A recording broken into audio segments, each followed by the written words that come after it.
Good evening. Welcome to Progressive Soup. My name is David Stevenson. I'll be tonight's host. Tonight we have, I believe, a fourth visit from certainly our favorite guest, Nina Mohadjer, who is going to talk about a new book which she's written, which is getting ready to go to copy pretty soon. The name of the book is This Mother's Life. Now, there's an obvious reason why you're writing about this mother's life, about your own narrative, your own recollections. But what would you have done differently? Let's say if the book were being written by a man, how would the book have been different? Would it have been different? First of all, thank you again for having me on your show, David. It's always a pleasure to be here. Absolutely. To your question, I think it wouldn't necessarily have been different. It would have been from a different perspective. Mm-hmm. It is like looking at a cube. If you're looking at it from your seat and I'm looking at it from my seat, yep, we are looking at the same cube. However, we have a different point of view. And I believe this is the reason why this book will also be interesting for men to read, not only for women or for working mothers or generally for moms, because they do understand then the other point of view. They are able to comprehend what women think in certain situations, what makes them deal differently or act differently or speak differently in certain situations. And there are differences between the way men and women think and how they approach approach issues and approach complexities and approach problem solving. But I think it might be fair to say that you're right that a man could look at it and learn something. Absolutely. You know, there is this image which always amuses me. It's one simple box with an on and off button, mm-hmm, and a little light, and above it says men, and then there is this very complex computer system with thousands of buttons and clickers on it and different lightings and different wires, and above it says women. And you know why? Because men are very analytical thinking. Women tend to think more emotional. I don't obviously want to generalize it. However, I believe it has to be the balance. And in order for one side to understand the other one, I have to be able to look at a scenario, look at a whole situation from a man's point of view, and in this case, a man from a woman's point of view, in order to understand, in order to adapt also my actions to it. So the yin and the yang of life, so to speak.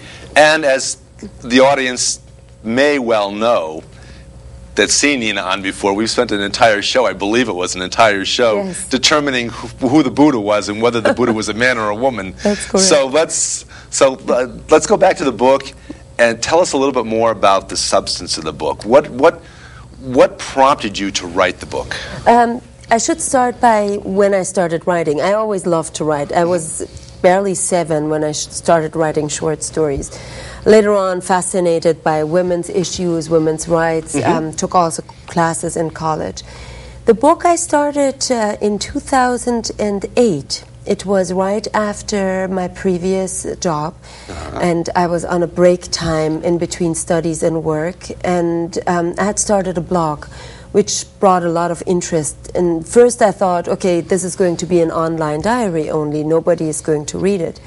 However, it turned out that within a short time period, I received emails from people saying they loved my unsugar-coated writing style, which one of the readers, and I will always remember that sentence, she said, "You make me cry, you make me laugh about life's miseries and cry about life's beauties," which is true, because I like to laugh in situations which later on you would laugh to begin with, because they are so pathetically awful in that moment. And mm-hmm, then again, when I see something beautiful or something very touching, I tend to get tears in my eyes, of course, to the laughter of my daughters. But generally speaking, this is the writing style I had. And one of my readers mentioned, I would love to see a book. Slowly, more and more people followed with that suggestion. And then in 2008, I put a couple of the stories together and realized I don't want it to be necessarily out of my own life.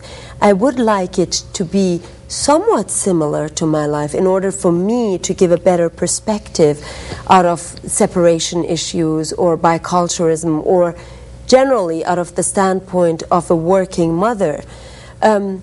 But then I added, and then the story developed. So this is in a diary format. If you look at it, this woman starts on January 1st, describing how her New Year's went. You really don't understand the relationship between her and her husband, her children, even though obviously the characters are given. She's a bicultural woman as well. And you notice in the first chapter, okay, something is wrong with her marriage. And slowly she develops throughout the year because of this entry she makes at the beginning. Let's see what this year is going to give me. So it's not an everyday... So it's opening up a door to what's going to happen, and it gives the audience, or the reading audience, an opportunity to try to stay up with, or maybe even just a half a step ahead. Exactly. Guessing what's going to happen. Exactly. She goes through a tough time when it comes to job hunting. She's a graphic artist. She has a high-paying job. However, she's not happy. But then, I don't want to take, obviously, the point of the book away. Mm-hmm. Things happen. She has to face a lot of challenges. And at the end of the book, you really can follow the development she makes. And I think a lot of us forget about the development we make throughout different scenarios, throughout life's difficulties. We always, on December 31st, we always look at the past year and we tend to either pick out only the good parts or only the bad parts, not realizing, you know, what did I do this very day last year? How did I change? Because obviously we are in a spiral, we are in circles going to the next level. Yes. And this is something you can really follow, what she's looking for in a relationship, what she's looking for, the mistakes she makes, the scenarios which happen to her, the circumstances which change her and shape her way of thinking, her relationship to her daughters, to her soon-to-be ex-husband as well. And going from this... having gone through a separation myself, I know how difficult the step is. And a lot of people who haven't gone through it, they tend to think, okay, so-and-so, you don't get along with X, Y, and Z. Why didn't you get a divorce?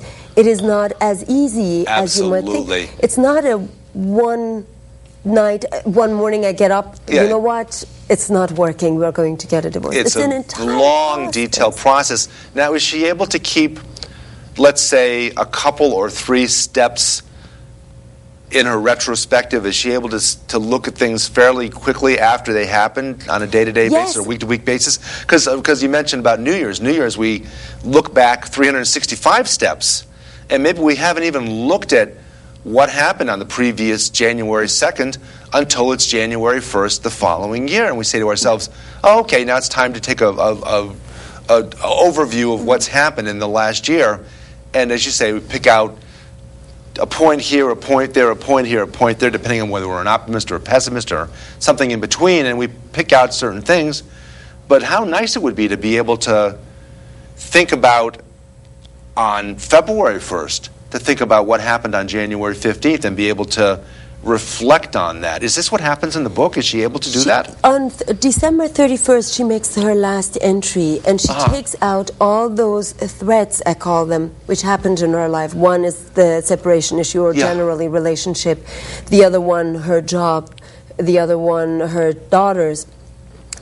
And with the results she has now, she's going back those threads and see how she developed. So basically, the reader is left in a way with what will happen. However, they can close the circle and see, okay, these steps had to happen in order for her to get this final result, this final mental stage. Otherwise, she wouldn't have reached this point.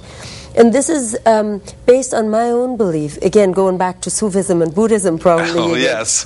That sometimes we are just too impatient, David. We always think anything negative which happens in our life And it happens to every one of us that we tend to think, okay, this is it, this is awful, this is never going to be the way I want it, not realizing that sometimes things do not have to turn the way you want them to be. They actually, you have to take a detour because something much better is awaiting you and is waiting out there for you. However, it's not ready yet for you to reach it. So this is why you have to win time in order to appreciate this very good thing happening in your life. So life is not linear. Life is... Absolutely not. Absolutely. Whether you want to make it in the curvy lines or the jutted lines, or it's not... Life is just not linear. It just doesn't happen. You can't see point Z when you're at point A. You can't even imagine what might be down the road.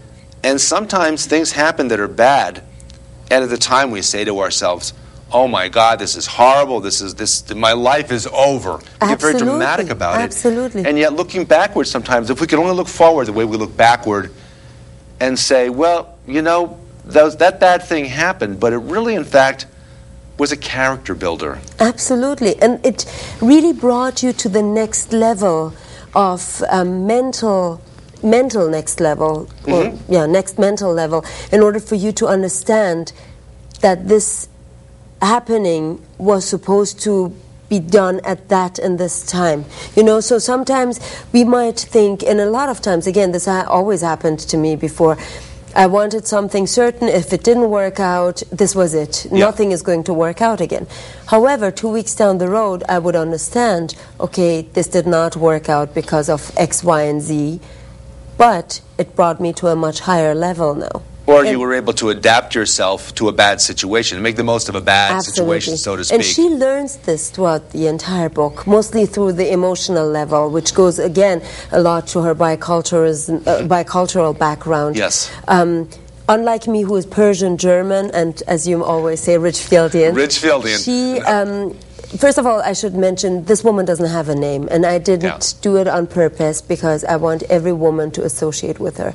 And I believe every woman will be able to associate with one or more scenes of the entire book and say, yes, I absolutely understand what this woman is going through. Yes, I know. I've been there. I've been in a situation like that. Exactly. And they might find, in retrospect, after reading a passage in your book, that maybe they might not have thought at the time that they did the right thing, but they might realize that intuitively they knew to do the right thing. Exactly. And another one of the aspects is being a working mother, because and I mentioned it at the beginning of the book, there is one species of men, there is another gender women, and then there should be a third one, in my opinion, working mothers, because we should really have a category of our own. Only a woman, or sometimes also a father, who's working and raising a family at the same time, really knows the pressure you have when you get last minute something from your boss. This needs to be done in the next half an hour,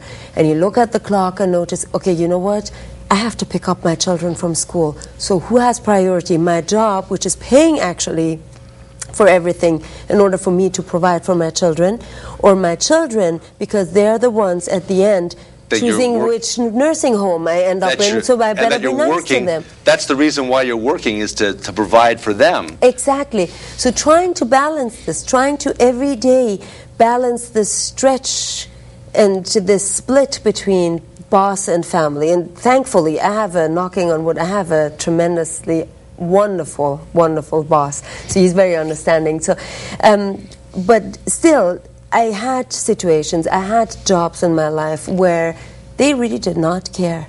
They really did not care whether you had to pick up your children, whether it was 2 minutes before you needed to go, and it had to be done. They not only expected the better part of you, they expected all of you? Exactly, exactly. And so this is a scenario where working mothers still are limping in the background of the workforce, in my opinion. It's much easier when you have older children, or when you have very little ones, which you might have with a nanny or somewhere, you know.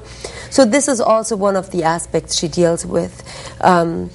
Yes, again, the biculturalism everywhere. She tries to have this Middle Eastern mentality of taking care of her children, of sacrificing herself. Something that's built into her character, from not just her upbringing probably, but from generations, hearing generations of similar upbringings and knowing what, well, in any old world society, knowing what's expected of her. Exactly. And then on the other side, she grew up in France, and seeing the French, liberal French method of life, and trying to also teach her children the same scenario and the situation. And people, David, they do not understand that people like me, the generation, the first ones who came over in any country, basically the ones being raised in a foreign country, we have a German saying, we really feel like no meat and no fish. You know, so I never feel completely Persian. I never feel completely German. And you've talked about this on the other shows. How you're in a sense, you've in a sense been a woman without a country. Yes. To a great degree, and that's not to take anything away from any of the three wonderful societies that you've been a part of, the three cultures that you've been a part of in your life, because they're all great cultures in their own right, but they're all different. You never feel completely full. You never. When I go, still to this day, when I go, and I think we might have talked about this before as well, when I go to Persian societies or Persian events, I do love the food, the music, the whole atmosphere, but after a while I realize this is not me. I might fit from the looks with the black hair and everything, but this is not me. I speak fluently Persian, a little bit of a German accent in it, but I do not speak the same language. Then I go to Germany. If somebody doesn't hear how I'm speaking, and even though, again, going back to our first point, even though now we do have German people looking like me, however, when I don't speak and I'm sitting somewhere, people might not know that I speak fluently German. They might not know that until they listen and hear Exactly. and hear the German intonations that are there in your voice. Exactly. They're until that point, they're not going to say to themselves, "Oh, she's a German." She's a German. They're going to say, Yes. "Oh, she's something different." When I enter the country at the airport, immediately I get an English greeting from them because they don't know which category they should put me in. Yeah. And then I turn back and say in a perfect German, "Hi, how are you? And how's the weather outside?" And have a little small talk. And they're usually very surprised. "Oh, you speak fluently German." I say, "Well, I'm from here. I should." Yes. You see, so my point is, and this never leaves you. And I always thought, as a child, or when I moved into this country, I always thought, eventually I will grow into one of the cultures. But this never happened. And up to this point, when I go to Persian friends and they have events at their homes, I usually end up with their children and having conversations with them. Yeah. Why? Because they were not the ones coming into this country as grown-ups. They were the ones coming into this country as little kids, or they were born here. Yeah. So I can absolutely associate with them, regardless of their age. They might be 20, they might be 15, they might be 30. I can understand them, how they feel, again, in a split position between Persian traditions, Persian culture, which developed again. However, our parents didn't teach us that development. Why? Because they were not there anymore. Right. Iran of what it is now, Yes. culturally, is a completely different Iran of what my parents taught me. And I still go back and say to my father, "You tried to raise me like a good Persian girl 50, 60 years ago, because this is when he left the country." And that's a whole nother situation. Exactly. And now, when the last time I went to Iran was 12 years ago. Yeah. So when I went, my cousins, they were amazed by things I said or did, and they thought I'm outdated. And of course, I got upset at my parents for not teaching me the new version of the Persian, but they didn't know. So, We know, I'm going to make an observation, and I want you to comment on it. Sure. You know, you've been part of three very diverse, very divergent cultures. And I guess it might be expected that you're 33% Persian, 33% German, and 33% Ridgefieldian, as I say. But I'm gonna make a suggestion that perhaps you're 50% Persian, 50% German, and 50% Ridgefieldian. And that obviously that adds up to more than 100%. Yes. But I think I think you're a richer person, a wiser person, for having been so immersed in three very divergent cultures. It does help. I understand you. Which means you're a person and a half. You should never say that to a woman, because you take it weight-wise. I mean mentally. I cannot mean that physically. Mentally. I do understand what you're saying, David, and it's true. Regardless the negative aspect of never feeling, and I call it negative aspect out of a reason that we never feel 100% anywhere. A certain awkwardness. Exactly. However, it does allow me, and I see it also on my two daughters, it does allow us to feel more open-minded and to think outside the box when we are faced with a situation. Why? Because when my German knowledge doesn't get me further, think outside the box, I immediately take some suggestion from the Persian box or the American box. Yeah. Or when my Persian culture doesn't let me think outside the box, I take it from the other two boxes. So I always have another version of looking at it, and it makes us aware of certain customs much easier. When we go somewhere, we are much more observant. Because why? Because we've seen it differently. You're almost like, in a sense, you're almost like, and isn't this wonderful? You're almost like three very different people, without being a split personality, obviously. Yes. But you're three different people, and you can actually take almost a complete step outside of yourself. Yes. And look from that other Nina's point of view. Yes. Yes, absolutely. If I say certain things in a German surrounding, and this happens to the lady in the book as well, if she says certain things in the American surrounding, she could have never said those in the Persian one. Like, she's going through this entire separation process. She acts it out as if her marriage is perfect, not admitting it. Why? Because this is the Persian way of trying to fake. We all try to muddle through when there's a bad relationship, whether it be a marriage or whether it be a family relationship or even a friendship. We try to muddle through and hope for the best. But sometimes intuitively we just know that we're shoveling sand against the tide. Exactly. And this is also one of the aspects, asking yourself, when is the time to finally make the final cut? That is such a tough call. Yes, I watched once a movie which is also mentioned in the book. It was with Bruce Willis and Michelle Pfeiffer. I forgot the title of it. I have too, but I know which one you're talking about. And I'm sure the audience knows.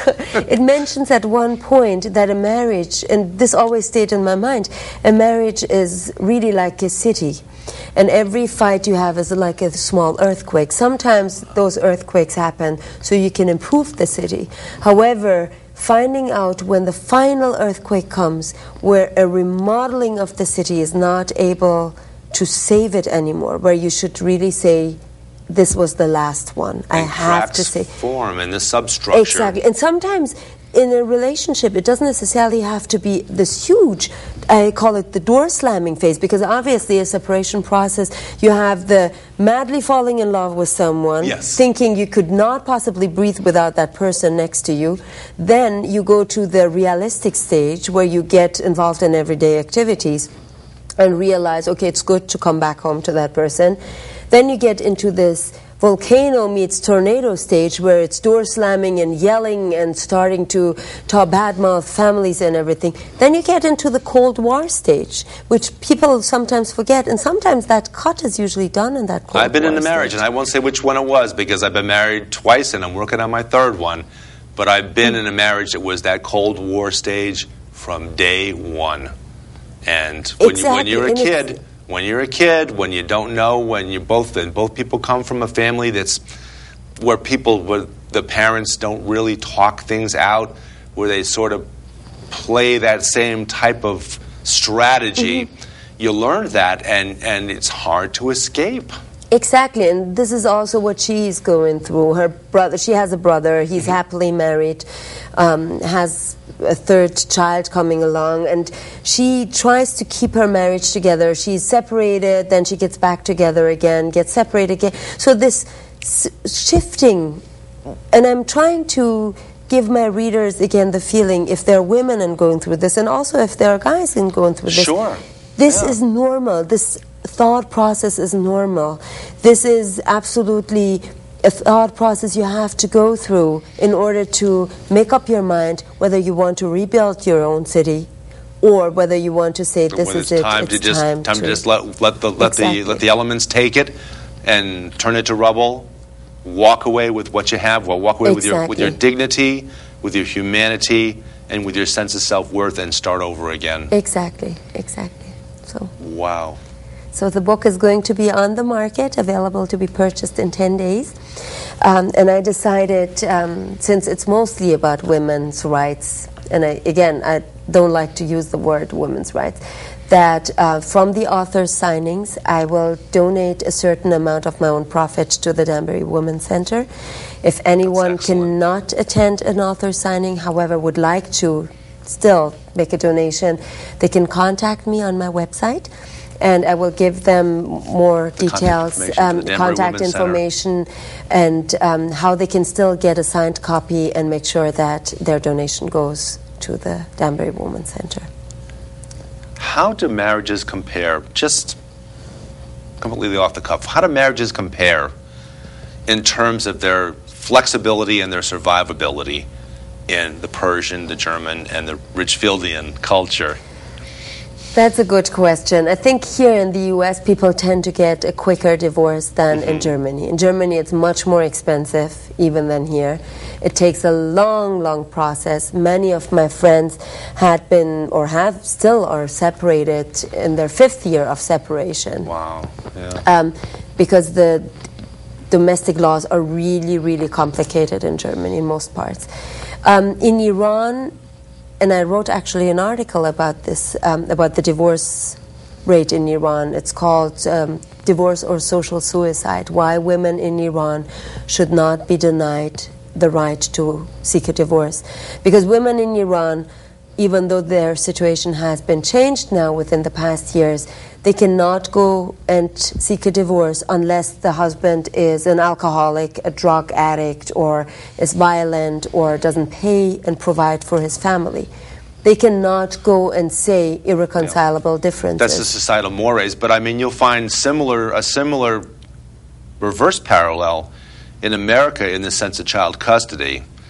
And the only way for a man generally in America to get custody of his children over his ex-wife-to-be, the woman has to be an axe murderer. Yes, exactly. And even then the courts tend to, because of the historical nature of it, tend to keep the children with mom, because mom is mom, and dad is that other parent. Yes, exactly. We're going to have to break it off right there. This has been Progressive Soup. I'm David Stevenson. A 4th visit, I believe, or is it a 5th? I think it's the 5th already. From my good and dear friend, Nina Mohadjer. Thank you so much for having me, We're David. looking forward to that book. That's going to be a great one. Thank you. Thanks. Good night. Forward to. Now we're pulling over because we can't yell.